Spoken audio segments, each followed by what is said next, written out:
When we look at the environmental fanatics, the ecological extremists, the Malthusians and neo-Malthusians of the Obama regime, we will see that one of their common denominators is a hatred for science, technology, and industry. They believe that there are only two main problems for human civilization. They would say those two problems are overpopulation and industrial pollution. And everything they do comes from a desire to restrain population growth or to reduce population. And they're willing to contemplate means that we can only describe as genocide. And then industrial pollution. And they've gone from their hysteria about chlorofluorocarbons and then the ozone hole, acid rain, and today their favorite topic, of course, is the greenhouse effect, global warming, carbon footprints, and so forth.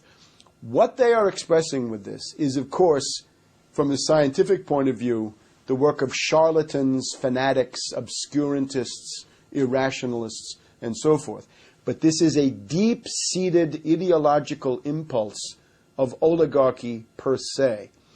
If you go back to the Greek historians, in the time of Thucydides, and we're talking about 400 BC, in the time of Thucydides, and sometimes thought to be Thucydides, but it's a separate person, there's a writer called the Old Oligarch. He has no name. We don't know what his name was, but he's called the Old Oligarch. And the Old Oligarch writes that he hates the Athenian navy because the Athenian navy is a high-technology operation, and it's allowing social mobility for plebeian and proletarian types from the lower classes, and thereby threatening the class privileges of people like the Old Oligarch.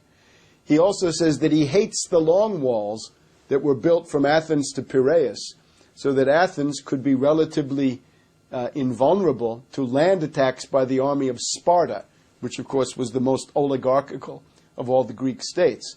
So if we look at the Old Oligarch, he hates technology, and he wants oligarchical foreign armies to come in and take over his own country so that he can keep his privileges. This same impulse is what we see expressed in the modern environmentalist fanaticism of people who think that industry itself is a problem. The finance oligarch looks at industry as an object of asset stripping. He wants to get his hands on it so that he can liquidate it and make a bundle of money in the process. The other aspect of what these people believe is that the world is always overpopulated. And this does not depend on the empirical state of the world from any point of view. If you go back to the treatment of the Trojan War in Greek literature, you will see that the official explanation, why did there have to be a Trojan War for 10 years, killing all those people between the Greeks and the Trojans? And the answer in certain oligarchical writers of Greece is that the world was overpopulated. There were too many humans pressing down on the breast of Mother Earth, and they had to be exterminated. And the Trojan War was the chosen means of doing that. So the prejudices of the oligarchy are timeless. They hate science, they hate technology, they hate industry, and they're also convinced that the world is overpopulated. In the 19th century, maybe in the wake of the Krakatoa volcanic eruption, which caused some cloud cover around the world for a couple of years, although it was a purely natural process, you had writers like John Ruskin and a group of proto-fascists and extremists among British academia who came out then with the additional idea that pollution was the principal product of human society. And this was obviously a way to attack industrialism, to blame pollution on industry. This is Ruskin's infamous storm cloud of the 19th century and related things. And since then, the British oligarchy naturally is the most extreme expression of these tendencies up to the time of Prince Philip, right, who says that if he could, he would like to be reincarnated as a deadly virus to come back and kill people and solve the problem of global overpopulation. Now, I submit that not even Hitler goes quite as far as Prince Philip in public statements at least, about what it is that he wants to do. In the autumn of 2009, we've had some important international financial meetings. We've had the Group of 20 meeting in Pittsburgh, and we've had the Istanbul annual meeting of the International Monetary Fund. And out of this emerges, I think, a political project of the U.S. British oligarchs, joined by the European Central Bank and their followers in Japan, which comes down to this. The International Monetary Fund will be made into the center of a world economic dictatorship.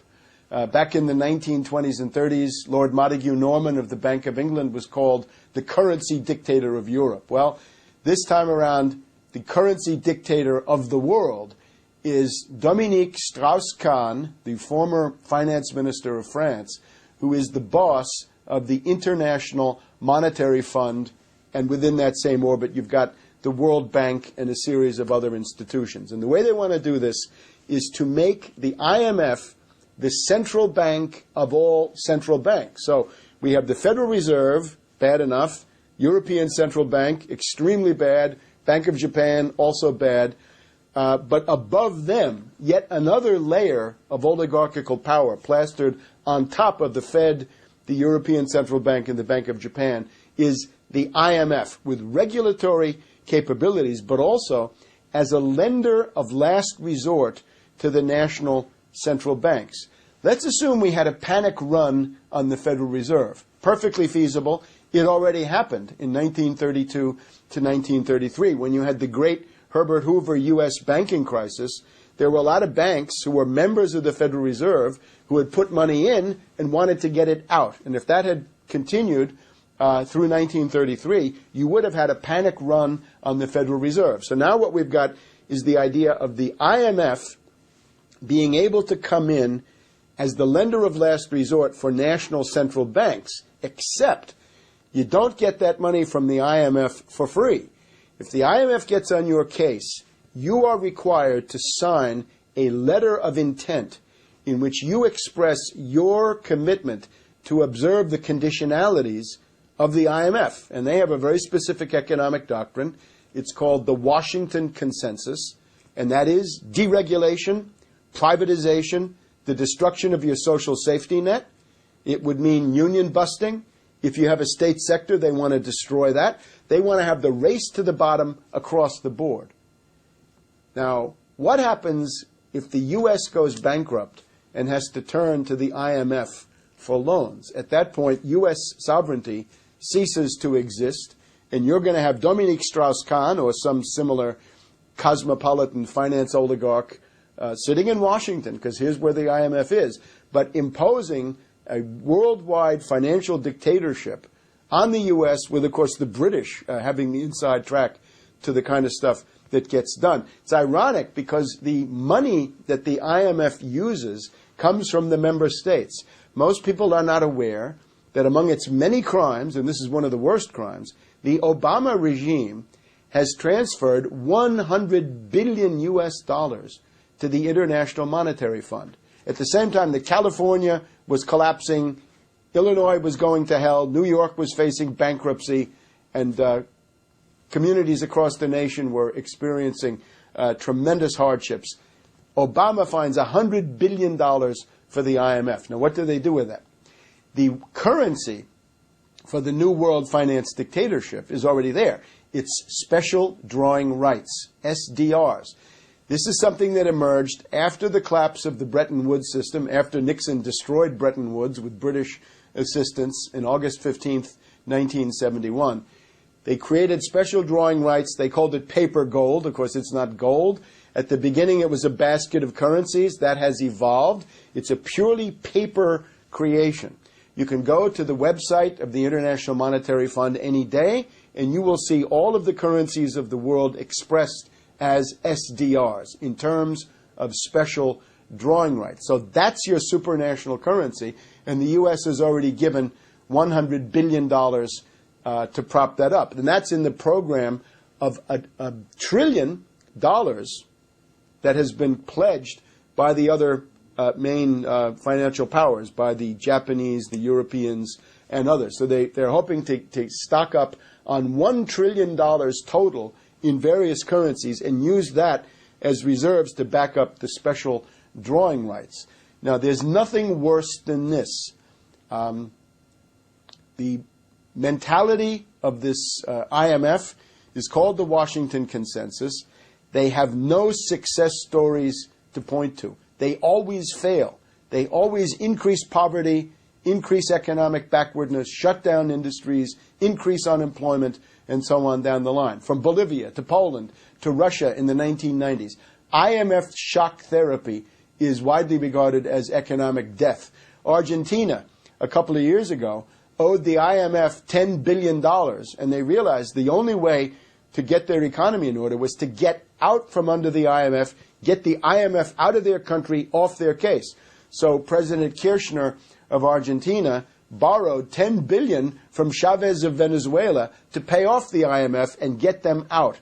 Countries are generally much better off borrowing from another country, from a peer, rather than borrowing from this overreaching, overarching, supranational, dictatorial empire that comes in and tells you what to do. This has gone so far that the Washington Consensus is being widely rejected. Nobody wants to go under this. There's now the Beijing Consensus. And the Beijing Consensus goes like this. First of all, don't interfere in the internal affairs of sovereign states. And we want that for ourselves. We better give it to others. And the second point is 50-50, everything equal.